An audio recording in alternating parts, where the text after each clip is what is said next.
kakurya uzugendana ubusinzira niko n'abana b'Imana bazabagenda ijuru, bazabagenda nijuru. So nza ndyama ndi umusinzira, karya ndi umusinzira, kabyuka ndi umusinzira, koga ndi umusinzira, ngatega imodoka ndi umusinzira. Ijuru nza ndiryamana, karibyukana, karitemberana, karigendana, kubera iyo mpamvu k'umusaraba yatanze ubugingo buhoraho. Yafashe ikibi cyose ashinjiza muri we kugira ngo ikibi kitazongeraho imbaraga. Yafashe ikibi, yafashe ubusharire, yafashe uburibwe bwose abwinjiza mu mubiri we kugira ngo azobuhambe, hanyuma azozukana umubiri utababara, tuzuke mu buryo bw'umwuka, tutazongera kubabara, tutazongera kugira agahinda kubera impamvu yuko Kristo bari bamukubise, bari bamuteye imisumari. Biravuga ngo ni imisumari uburyo scientifique, biravuga ngo iyo misumari ngo yari ifite metero ya 12. Bari bamukubise ibimburumburu, barakubita abahungu bafite ibituza binini nk'uko barashimangira. Ako Yesu kuko abantu bafite amaklase y'ibyaha, akavuga ngo ikintu kibabarira ngo ariko iki ngiki ngo kirahenze cyane, kaha amaraso ya Yesu yananiwe kugikuraho. Ibyaha byose tubibabarire kama vile Kristo ametusamehe yote, nasi tusamehewe yote, kwa sababu tumesamehewa pasipo mali, pasipo kila kitu. Murimo wa kabiri Yesu yakoreye igota, yakoreye ku musaraba. Biri mu ijuru ereko byose babivuga ngo Uwiteka niwe Mana, Uwiteka niwe Mana. Iri ni tangiriro ry'umunezero wanjye,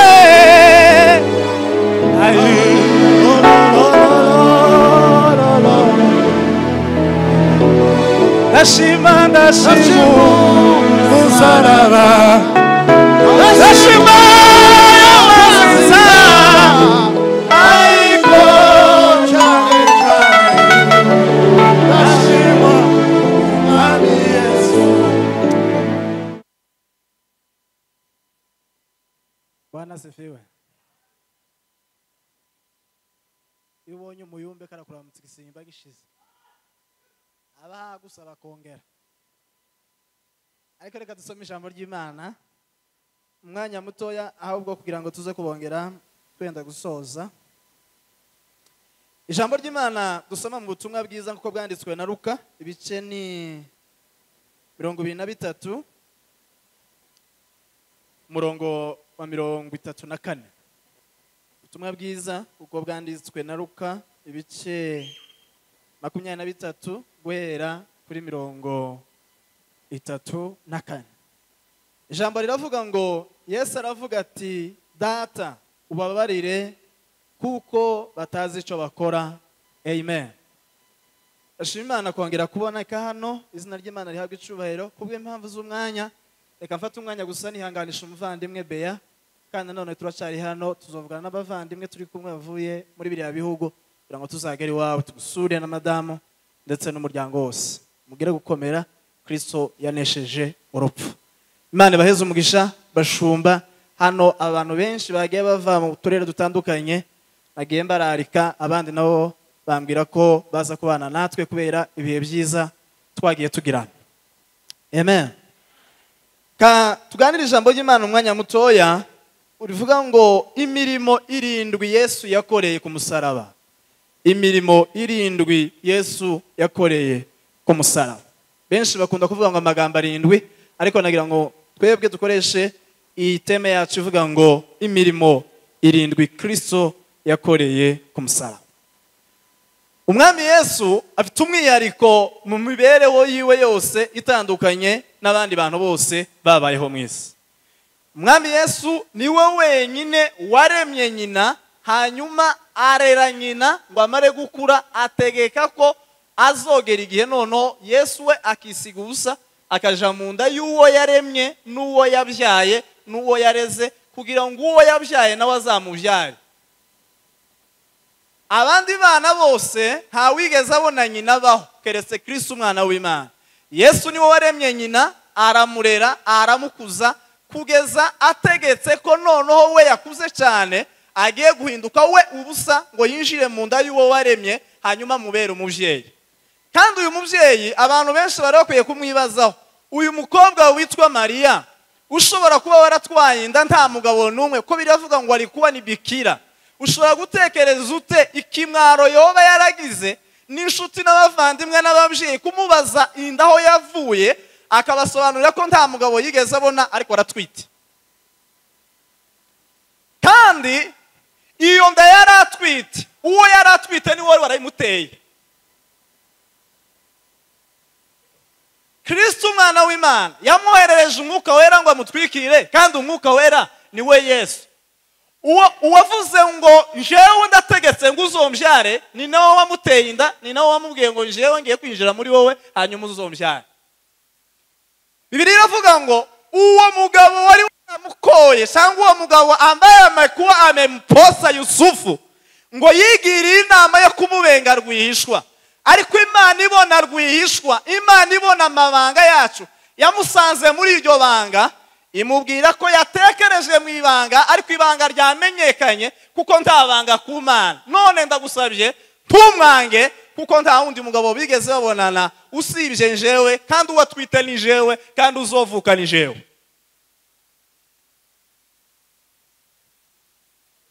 Amen. Aravuka rero, Bibiliya iravuga ngo yagize amezi 9 nk'abandi bana bose, arakura kugeza agejeje imyaka 30, aja kuri wa musozi akora amasengesho y'iminsi 40. Nyuma y'iminsi 40 ahita atangira ministeri, ahita atangira ikanisa, akora ministeri w'imyaka 3 n'igice, atoranya abigishwa na bya bindi byose yakoze. Nagira ngo twihute tuza gukureba ku mirimo 6 Yesu yakoreye ku musaraba, ariko duhere muri cya cyumweru ciwe cya nyuma, icyo bita ngo ni cyumweru c'imibabaro, cyangwa se icumweru cya nyuma Kristo agiye gusoza umurimo wo kwisi. Cyumweru ciwe cya nyuma ku munsi wa gatanu yawurangirije, icumweru ciwe cya nyuma yakirangirije ku nshuti iwe yitwa Lazaro, umwe ufite bashiki biwe babiri ndetse wigeze gupfa, ariko ngo akirwara Bibiliya ivuga ngo batumye ku nshuti we Yesu ko yarwaye, hanyuma ntiyaza. Arwaye bamutuma ko yaremze, ntiyaza. Aremze kugeza apfuye ntiyaza ku kiriyo, kugeza bahambye Yesu ntiyaza ku maziko, kugeza agize umunsi 1, 2, 3, 4 bamabona Yesu arahageze. Abanze wewe uzuvuga kuri inshuti yiwe, umuntu twagutumye ko yarwaye uterera hagati mu ginyo ngo bi tukubwira ko yarembye, umuntu arapfa. Iminsi ya morgue ntizivugwa, ariko iminsi y'amatangazo ntiwaza. Turashingura umunsi wa mbere, umunsi wa kabiri, umunsi wa gatatu, none umunsi wa 4 uje kugira uteze. Haleluya! Umurimo wa Yesu, ubushuti bwa Yesu na Lazaro, impamvu yo gutinda hari intego nyinshi, ariko zibiri zibanze kwari ukugira ngo babone nubwo umuntu yoba yarapfuye ubushuti bwa Yesu n'uwapfuye bukomeza bukabaho. Icya kabiri kwari ukugira ngo ubushuti bwiwe n'inshuti ye buhinduka agakiza k'abatarizera, abenshi bazokirizwe mu bushuti bwiwe na Lazaro. Ubushuti bwacu na Yesu ni impamvu yo gukiza abanyabyaha. Amen. Hallelujah. Ubushuti bwa Lazaro na Yesu bwabaye impamvu yo kwizeza abantu benshi batarakizwa. Baravuga ngo yego n'abapfuye baracyagira amatwi, wifi y'Imana izigera no mumva. Kumbe Lazaro chatting yiwe na Yesu ntirakatika, karamuhamagara kitaba. Twebwe twari ko tumukora ndi yiceganye, none wifi yiwe karahamagara, MTN yiwe ni byacyaye bicamu amagarana arazuka. Birizivuga ngo nubwo Lazaro yazutse, ariko yazukanye ibibazo byinshi. Kimwe mu bibazo yazukanye ngo yazukanye ikibazo cy'amaso, ngo bari bamuhambiriye igitambaro. Icya kabiri ngo yazukanye ikibazo cy'amaguru kuko bari bagishizeho igitambaro, iminyururu. Hanyuma n'amaboko nayo ngo yarabushe. Ariko wibuke ko birivuga ngo hari ibuye rinini ngo bari bashize kumva ye. Yesu aza kumuzura yaravuze ngo umurimo wanje no kuzura, ariko mwe mwashizeho ibuye rimwe muri kuraho. Hari abantu bishiriye amabuye, kandi Kristo ntaza kuraho amabuye abantu bishiriyeho, birasaba kuryikuriraho kugira ngo umurimo wa Kristo ubone uko ukorwa. Hanyuma aramuhamagara, amaze kuzuka azukana ikibazo cy'amaso. Yabonaga amafaranga yose akabona amafaranga nayiwe, yabona abagore bose akagira ngo abagore bose nabiwe. Yesu aravuga ngo nubwo uri muri korari, nubwo uri revera, amaso yawe ntaramye gutandukanya umugore wawe n'umugore w'abandi. Reka tubanze tugukore ku maso, tugukureho igitambaro kugira ngo umenye gutandukanya ikibi n'iciza. Bagukore ku maso uyu munsi mu izina rya Yesu. Bamukora ku maso. Icya kabiri yari afite amaboko adashobora kumusaba ba nyirasenge, adashobora gutanga amaturo kubera ko yaraboshe. Yesu aravuga ngo mumaze mumubohore, nubwo yazutse ariko ntazatanga, nubwo ari muri korari ntazatanga, nubwo ari mu korari ntazaramukanya. Bamukuraho minyururu atangira kuramukanya. Nubwo rero ibyo byose byari bimaze kuba, yari afite uwundi munyururu ubosha amaguru wagombaga kubohoka kugira ngo aje ku musitari no gusura abarwayi n'imfungwa n'imfubyi n'abapfakazi. Ni ukuri hari abantu benshi bazutse bari mu ikorari ariko ntibazaje ku musitari, kandi ikimenyetso nuko nawe umutima wawe kwemeza kudaherutse kujayo. Kandi imisiyo imwe Yesu yadusigiye yanditswe mu butumwa bwiza nk'uko bwanditswe na Matayo, haravuga ngo enendeni ulimwenguni. Keraga nafasha tugirire Imana gutyo. Bwana asifiwe. Bwana Yesu asifiwe. Ubushuti rero bwa Yesu na Lazaro bwatumye Yesu atekereza kuja i Yerusalemu, kandi biravuga ngo igihe cyose yakundaga kuja i Yerusalemu ngo yakundaga kuja gucumbika kwa Lazaro ngo kubera ubushuti bagiranaga. None ariko nibaza gapa kubu Yesu yovuga ngo icumwero cyo cyanye mwazokirangiriza umoja. Ninde nshuti uzi hano cyane umoja ku buryo Yesu yovuga ngo nta handi bazabashuriza amazi neza, nta handi bafite imitima iriyo safi noje gucumbikayo. Kuratekereza ko Yesu yocumbika iwawe? Ubona no gucumbikira hawe na muramu wawe, uracumbikira umuyuda? No? Yesu ngo yogera hano ari gihe yo kuyaranja akaja muri hotel kubera uburyo abantu. Amen. Turacari kumwe. Hallelujah. Aja ku nshuti we yitwa Lazaro. Yahagaze rero ku munsi wa gatanu, arahaba ku wa gatandatu aja ku isabato kimwe n'abandi bose bisanzwe. Ku cyumweru habaye imirimo ibiri. Murimo wa mbere nuko Yesu ngo yinjiye mu murwa i Yerusalemu ahetswe n'icana c'indogobe. Abantu bose bararirimba ngo hozana hozana, hahije mu izina ry'Uwiteka. Ariko baba baririmbye bari bamubitsa, ndetse baravuga ngo nabambwe kandi amaraso yiwe ngo azotubagweho twebwe n'abana bacu. Nukuri hari igihe abantu bakuririmba ariko bakuririmbye bagasurasura kuririmba indi yo kuvuga ngo ubambwe kandi turemeye amaraso yacu azotubarweho, amaraso yiwe azot. Hanyuma yaririmbwe gutyo, ariko kandi yakoze ikindi gikorwa gisa no kwiyahura. Ngo yinjira mu ikanisa asanga abantu abavunjayi bazanye umuvunjo wa todeshanje bawushira ku mazavaho, azinga umugozi atangira gukubita abantu. Kandi Bibiliya narisomye beya, ta hantu Bibiliya ivuga ngo wa mugozi basuye kuwuzingura. Nubu wa mugozi uracazinze kugira ngo ukomeze ukubita abantu badafite imitima imeze neza. Kandi iyo abantu bakubita uwundi, iyo umuntu hakubita uwundi abaru kugira ngo amwigizeyo amuhahamure amubwire ko atagomba gukina. Ariko Yesu yagukubita si ukugira ngo uje kure, aza gukubita guharira gukiranuka kugira ngo umwegere. Iyo umuntu akubita undi amwigizayo, iyo Imana ikubita umuntu imwigiza mu gituza cye. Bwana asifiwe. Bwana Yesu asifiwe. Hanyuma ku wa mbere Yesu yakomeje umurimo we. Ego turacari kumwe. Bwana asifiwe. Yesu akomeza umurimo wiwe. Ku wa kabiri mu gitondo yaragarutse, hanyuma amaze kugaruka ageze mu nzira. Ku cyumweru nibwo yagiye kurara hariya. Ku wa mbere yagarutse agera mu nzira asanga aho cya giti yari ategereje ko kigomba kwera imbuto, arakivuma kubera impamvu yuko yari yabonye gisa n'ico kwera ariko nticera. Hanyuma ku wa kabiri yagiye ku musozi witwa Elayono aja gusenga.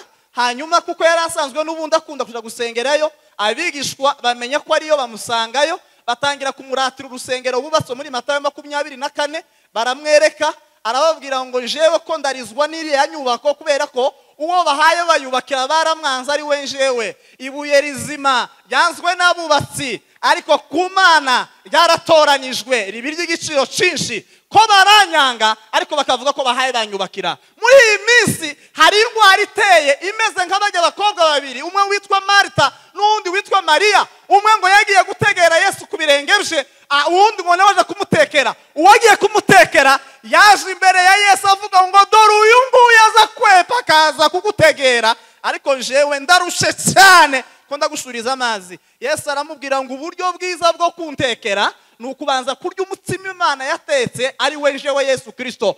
Ushaka kugira icyo antekera nabanza aze hano abanza antegere. Yaramubwiye ngo Marita, Marita, uriganyira wirusha muri byinshi, ariko ngombwa ni kimwe, uyu Mariya ngo umugabane mwiza kandi ataza. Amen. Bwana sifiwe. Uburyo bwiza bwo gutekera Imana ni ukubanza kwakira ibyo kurya Imana yohereje ari we mubiri wa Kristo, ariyo maraso ya Yesu Kristo, ariko gakiza kiteka ryose.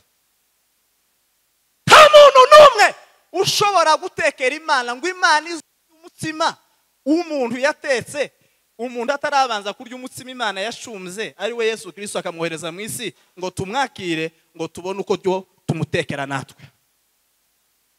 Kwa gatatu Yesu yiriwe nabi ameze nk'umudamu, yiriwe arushe cyane aryamye amerewe nabi ameze nk'umudamu wenda kubyara uri kubise. Hanyuma kuwa kane aragaruka aja mu mujyi Yerusalemu, ahageze yarabaye ikimenyetso cy'impaka abantu bavuga kubera kujya abanditsi n'abafarisayo n'abakuru b'amadini bagira impaka nyinshi kubera impamvu y'ukuntu yasenye insengero zabo akabakubitakirukwana ibimasa n'ihene kuri rutare. Hanyuma ngo arangize Yesu baramufata. Muri iryo joro ryo kuwa kane yaburanishijwe n'abacamanza batanu, bose bamuburaho impamvu, ariko barasinya baravuga ngo kubera ko abantu bavuze ngo nabambwe, bamucukurira umwobo muremure bashiramo amazi menshi ufite metero 5 bamutereramo. Hari hakonje cyane. Iryo joro rero nibwo bungikanyije ingata y'imisumari cyangwa ikamba ry'amahwa, hanyuma barimwambika. Murabizi ko muri Israeli ari mu bihugu cy'ubutayu bari bafite imisumari miremire, bari bafite imishugi miremire, amahwa maremare, barayimwambitse baramukubita n'inyundo irinjira igera ku bwongo, bituma Yesu ava amaraso yirindane. Ubundi Yesu yavuye amaraso inshuro 7, ariko ubwongo ubwo yavuye ayo maraso kugira ngo atweze ibitekerezo, Yesu ubwenge bwacu, Yesu imisabanire yacu hamwe n'abandi. Hanyuma Yesu amaze gukubitwa muri iryo joshane kuwa kane, kuwa gatanu mu gitondo nka saa 3 Yesu aracikana, izuba rigira isoni ryanga kwaka, riravuga ngo ntitwaka uzu twasa yapfuye, twebwe turi itoroshi ya Kaida, uzu dutunga ntawuhari, twebwe ntitwaka. Izuba riravuga ngo tugize isoni ntitwokwaka, Yesu yapfuye. Haleluya. Rehera ku isaha ya kangahe? Rigera ku isaha ya 9. Yesu arashingurwa nko mu masaha ya saa 10, ubwo Nikodemu inshuti we yo mwibanga cyangwa umwigishwa wo gwihishwa yazanye bya biro 50 za parfait ngo bakogoshora yamva bamushiramo. Hanyuma Yesu yiriwemo ico gice cyo gwera saa 10 zo kuwa gatanu, yirigwamo araramwo, abyukiramo kuwa gatandatu yirigwamo. Hanyuma ku cyumweru mu gitondo, taragera ku cyumweru mu gitondo kugira ngo nsome ya magambo 7, nagira ngo mbibutse ko bagize ubwoba kubera imirimo Kristo yakoraga, kubera ko bari yaravuze ngo azozuka, ukuntu yagaburiye abantu n'ibindi mirimo myinshi yakoze. Bagize ubwoba Yesu ko azozuka, ngo bakora ibintu bitatu. Icyambere, bamaze kumushira muri yamva ngo baravuze ngo uyu muntu yozokora azuka, none gasasa mureke tumushingure ko tumukorera ibintu bitatu. Icyambere, mutora abasirikare apana maringaringa, mutora abasirikare bazi kurasa hasi no hejuru, mubarindisha imva ye, atazozuka nazuka gutya yamapfa. Icyakabiri, ngo barataha ngo bagira ubwo basiga bati bari abasirikare bazosinzira, dushiraho kaburimbo, ngo bafata ubushishi barahoma, barashiraho amakaro, bati Yesu na aya makaro na yamena, abasirikare bazo bamubonye. Ngo barataha ngo bagere muhira basobagira ubwoba, bati Yesu yozuka, bati mushaka ibuye ripima toni 2 n'igice nazo mushire hejuru. Hanyuma bafata ikibuye gipima toni 2 n'igice naco bashira hejuru. Bashizeho abasirikare bashiraho ubushishi barahoma, bafata ibuye ripima toni 2 n'igice barunda hejuru. Ariko Bibiliya ivuga ngo kare mu gitondo mu museso ku cyumweru, kare mu gitondo, ngo Imana yohereza umumarayika wayo ngo avindagaza ryabuye. Kandi umutima warambwiye ngo uyu mumarayika wigije yorenebuye icyambere ntiyakomeretse, icyakabiri ntacu yagize kubera akazi kenshi ko kwigiza ibuye ipima toni 2 n'igice, yamye ryigize gusa nkuko amakara aravuga tubwibuye ryigiyeyo, reka natwe dukinguke. Abasirikare babona Yesu azuze, umwe akabwira ati rasawa, ati wowe ufite imbundi, wowe urashe nawe rasa. Yesu arazuka, bahambira imbunda zabo kuri tugu, umuntu wese akazi kaba karashize basubira muhira. Umugore akabona umugabo arinje, bati se papa Eric ko wagaruse akazi imeze tate, wowe ubwenye ngo senge niba hari akazi bafite Rwamagana yo twohereza ku ifu ko akazi kashize, wa mugabo twatumaze iminsi turinda yazutse. Ariko icyakora ugira akanwa karekare ntuvuge aya makuru nibanga uko bari baduhaye udufaranga kugira ngo tukavuge none ga ibintu uzuvuga byinshi ari kwituru umuntu agamagara agira senga bati uzakomeye Yesu yanyazuka tuhatureba gutya mule kaburini Yesu kazikwa alifunikwa na giza kubwa kwa siku ya 3 Bwana kafufuka walina kaburi waliogopa alikiri kwamba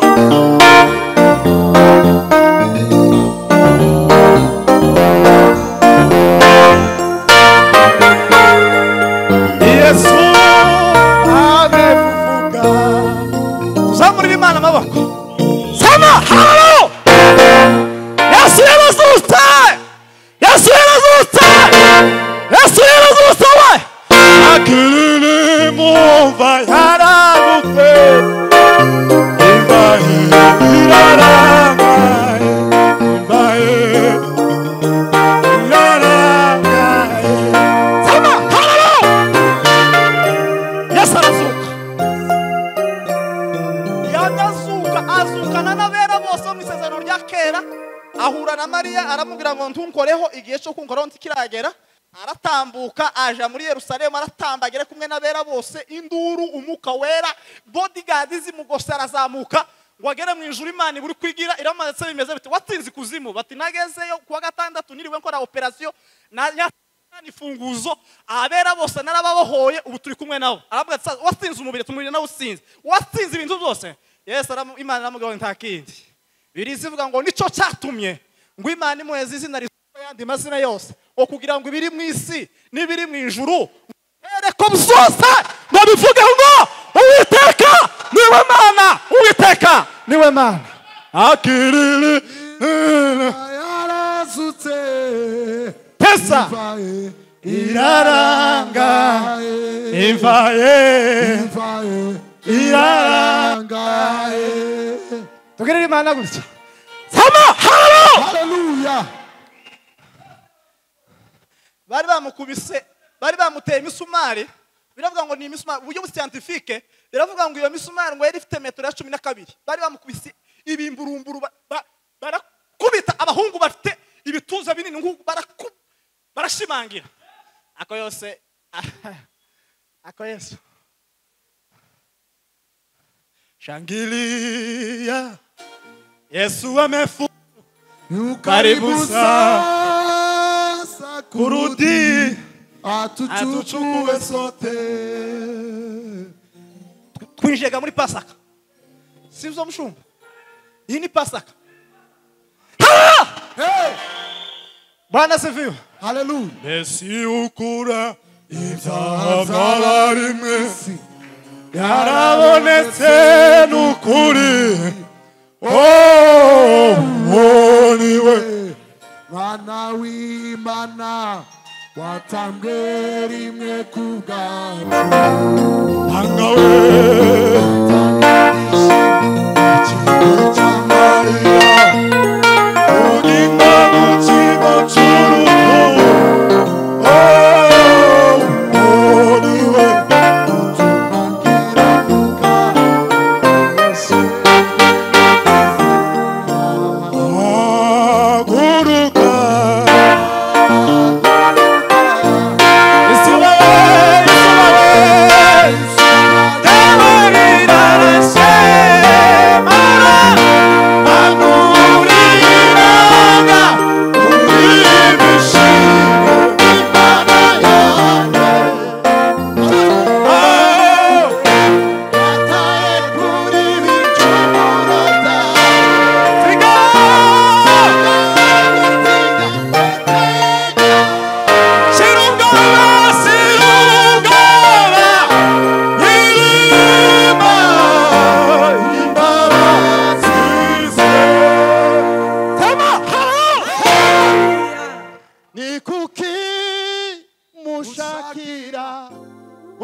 Bwana sifiwe ijambo rya mbere umurimo wa mbere Yesu yakoreye ku musaraba twawusomye mu ijambo ry'Imana dusanga mu butumwa bwiza kuko bwanditswe na Luka ibice 23 umurongo wa 34.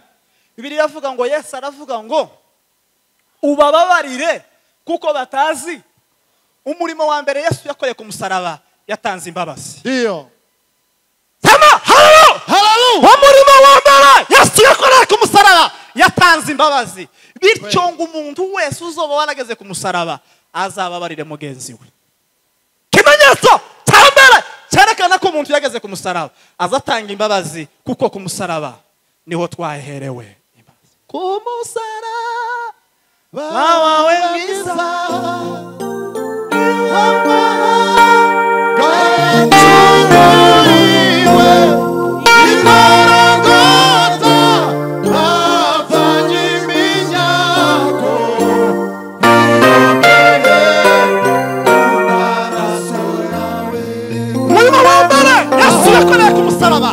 yatanze imbabazi. Aravuga ngo wasamehe kwa sababu hawajui wanalolitenda. Natwe nk'abana b'Imana dusabwa kubabarira abagenzi bacu, kandi nk'uko Imana yatubabariye ntacyo dusabye, abariko natwe tubabarira abantu ntacyo tubasabye. Kandi nk'uko Imana yababariye byose, abariko natwe tubabarira byose. Kuko abantu bafite amaklase y'ibyaha akavuga ngo ikintu kibabarira ngo ariko iki ngiki ngo kirahenze cyane, kaha amaraso ya Yesu yananiwe kugikuraho. Ibyaha byose tubibabarire kama vile Kristo ametusamehe yote, nasi tusamehewe yote, kwa sababu tumesamehewa pasipo mali, pasipo kila kitu. Murimo wa kabiri Yesu yakoreye igota, yakoreye ku musaraba. Ubutumwa bwiza nk'uko bwanditswe na Luka ibice 23 umurongo wa 43. Luka 23 umurongo wa 43. Yesu yaramubwiye ngo ndakubwiza ukuri ko turi bubane muri paradiso. Umurimo wa kabiri Yesu yakoreye ku musaraba, yatanze ijuru, yatanze ubugingo buhoraho. Vuga ngo amen. Bwana sifiwe. Turashari kumwe yemwe. Ndio. Ngiye gusoza.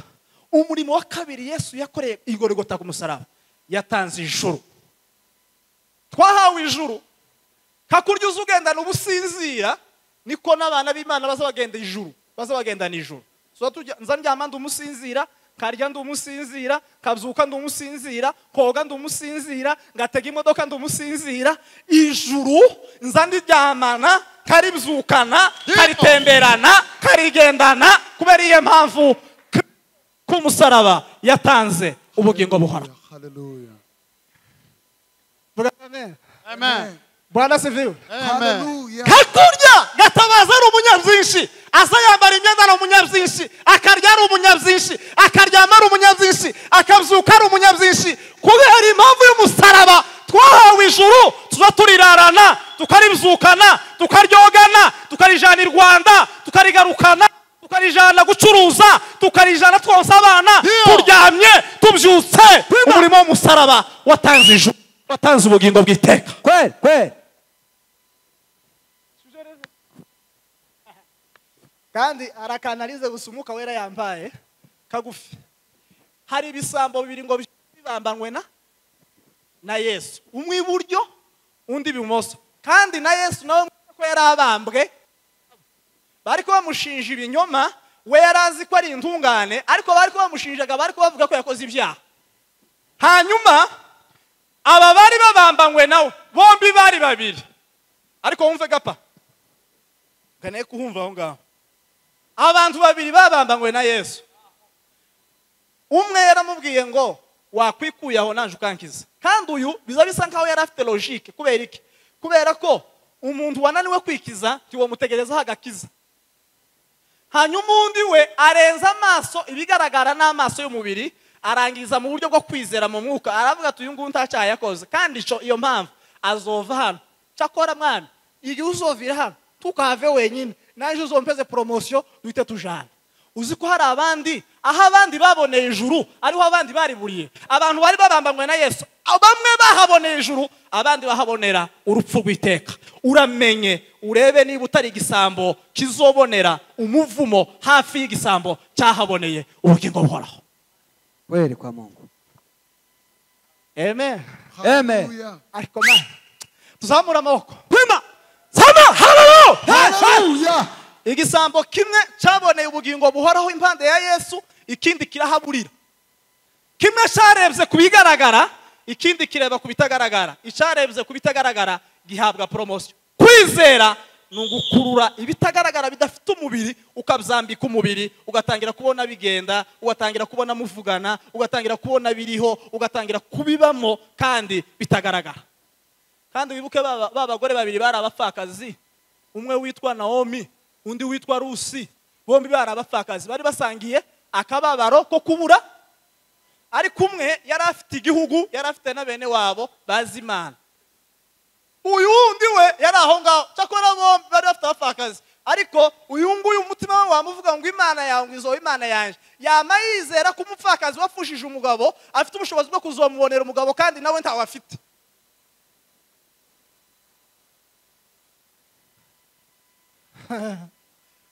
Vuga ngo amen. Amen. Iki gisambo cizeye ko Kristo yo kwibohora akazomubohora kandi nawe aboshe kandi ahaye ababara, kigira bati wewe wakwikuyeho, ndarinda gusaba ubugingo, wananiwe kwikura muri no misumari, hanyuma ngo ngusaba nguzonkize, wananiwe kwikiza nguzonkiza. Niko wari ufite isheri, ariko ubundi yarebye ku bitagaragara bituma ahabwa ubugingo buhoraho. Cyagatatu dusoze. Amen. Yamusoze dukora igitaramo. Sibyo bwana Dr. Mvuge ngo amen. Bwana Yesu asifiwe. Umurimo wa gatatu Yesu yakoreye Golgotha ku musaraba. Wanditse mu butumwa bwiza kuko bwanditswe na Yohana ibice 19 umurongo wa 26 kugeza ku murongo wa 27. Biravuga ngo nguyu muvyeyi, ngo nguyu mwana, nawe mwana nguyu muvyeyi. Umurimo wa gatatu Yesu yakoreye Golgotha ku musaraba, yatanze umuryango, yatanze famiye. Umurimo w'umusaraba uzuduheza umuryango.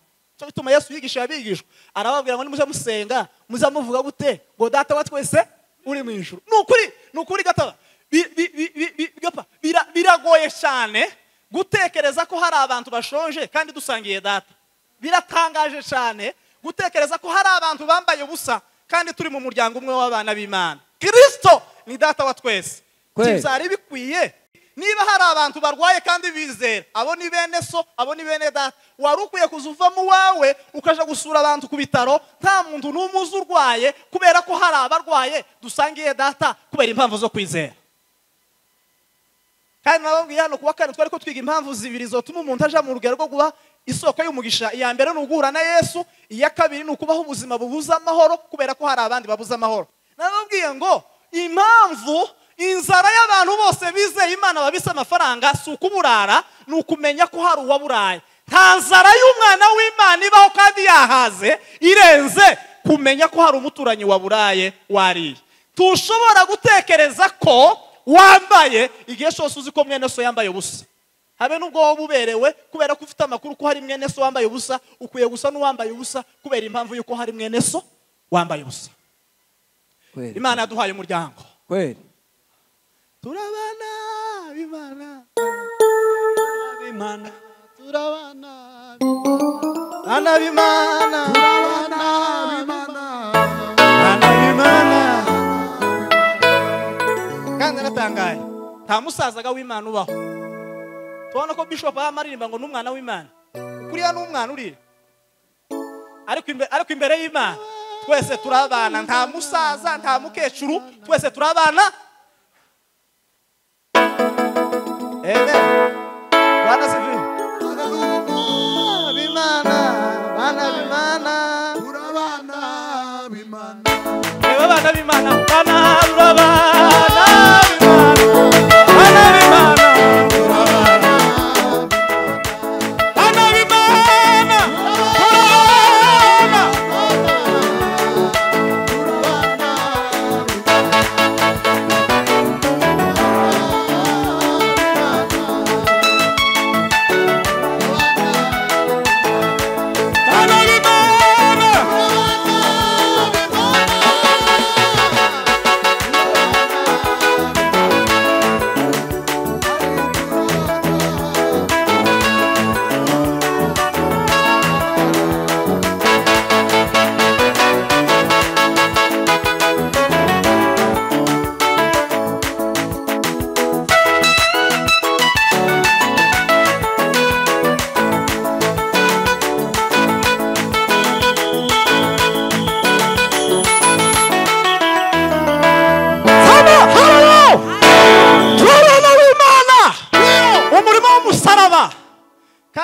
natekereje nijoro kuko najyamye saa moya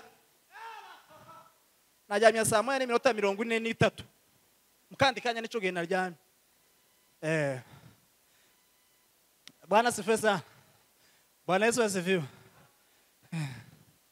Narentekereza hejuru umusaraba nono nkavuga ngo reka njyame bigeze nka saa 8 kumva biraryosha gutekereza umusaraba. Kavuga ngo kaniyongeza iminota 20 saa 9 zikaba zirabaye kaniyongeze ngoje kureba saa 1 n'iminota 43 ziba zirabaye.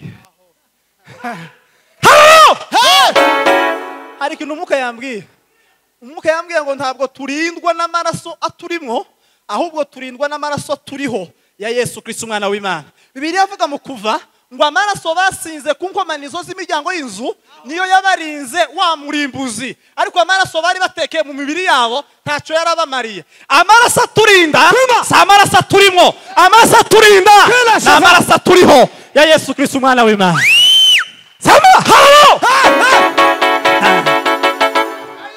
Prima la farte. Cordele. Bwana sifiwe. Nigeze gukora amasengesho iminsi 70 ariko nayatangira iminsi 3. None amafungo araryoha ndavuga ngo wogira iminsi 10. Iminsi 12. Ngongira gucya amasengesho ya dondi. Cyo bita dondi. Niko twaba tuvuga twebwe abanyamurenge biri. Dondi. Ngo nicure iminsi 70 ibirashize.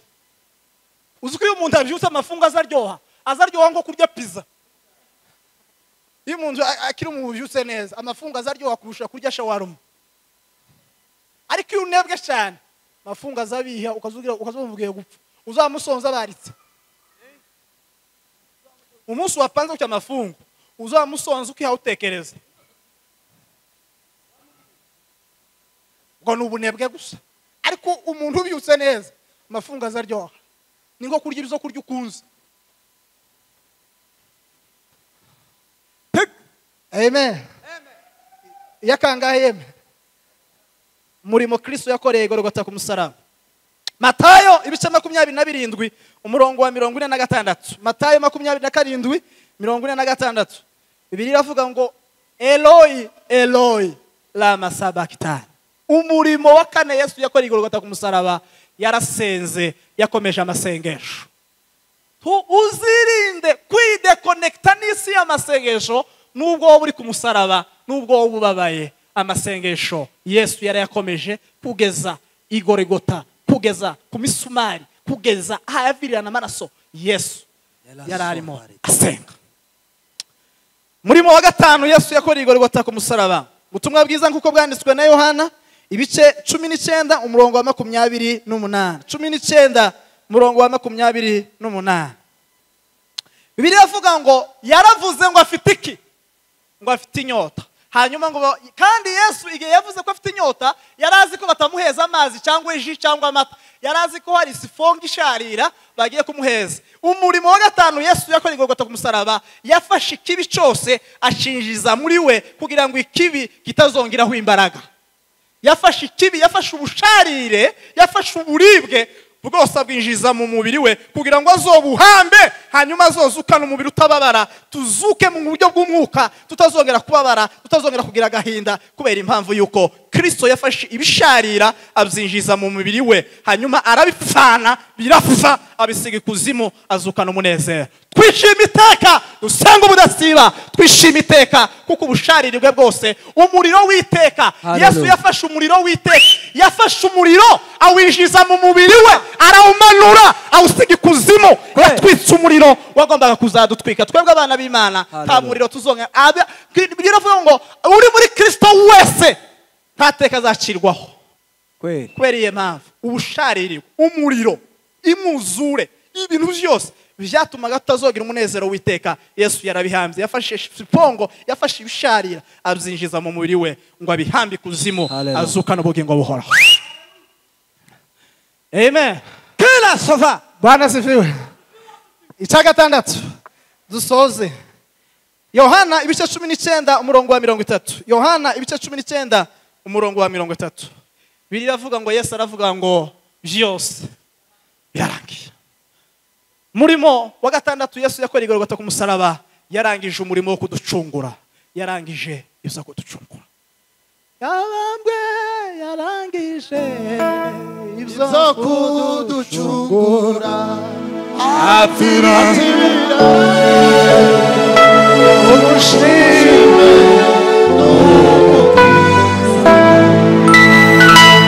Bwana sifiwe. Amen. Iri ni tangiriro ry'umunezero wanjye.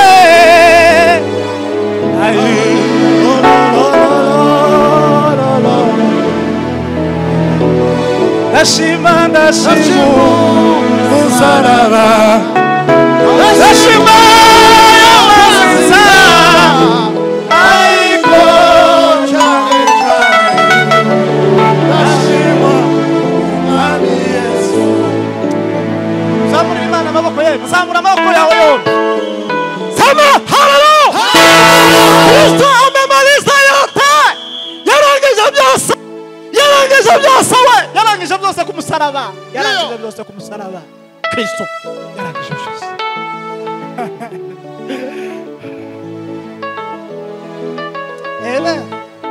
Aravuga ngo byose yarangije. Kristo yarangije byose. Twizere uwizeye uwo mwana ntazapfa, wakiriye ubuzima buhinduka, ubuzima buhindura musaraba wa Yesu. Hamwe navuga Yesu ibyo yakoze, ahera mu gitondo ikarenga ijoro narikesha ndakuririmba kozi bihambaye cyane. Sama haleluya. Hari indirimbo abanyarwanda bazaririmba ngo insinzi bana b'u Rwanda, insinzi kuri Pasaka. Bwana sifiwe. Kuri Pasaka tuvuga ngo insinzi bana b'Imana, bana b'Imana, insinzi Golgotha, insinzi Sama Igorigota twabona insinzi. Kandi babwiza ukuri, umuntu wagwaniye igihugu cy'u Rwanda akaba yararashwe kubera impamvu yo kubohora u Rwanda, n'undi u Rwanda rwarafashwe bakizihiza bombi umunsi wo kwibohora, ntibaza babyihizihiza kimwe. Kubera iki? Umwe yararashwe, undi gusa karizihiza amafiyeri y'abantu barashwe. Uyu mushinga wa Yesu Kristo yaduhaye agakiza k'umuntu, ariko yayameneye amaraso. Imishinga yacu yose tuba dushiramo amafaranga n'ubwenge, keretse umushinga wa Yesu niwe yashizemo amaraso ye. Umushinga wa Yesu urenze iyindi mishinga yose, yayameneye amaraso kugira ngo umushinga ukomere. Ikimenyetso cy'amaraso nico cyatumye itorero ribaho iteka ryose. Ndio Insinzi bana b'Imana, bana b'Imana, insinzi Igorogota, insinzi bana b'Imana, insinzi bana b'Imana, insinzi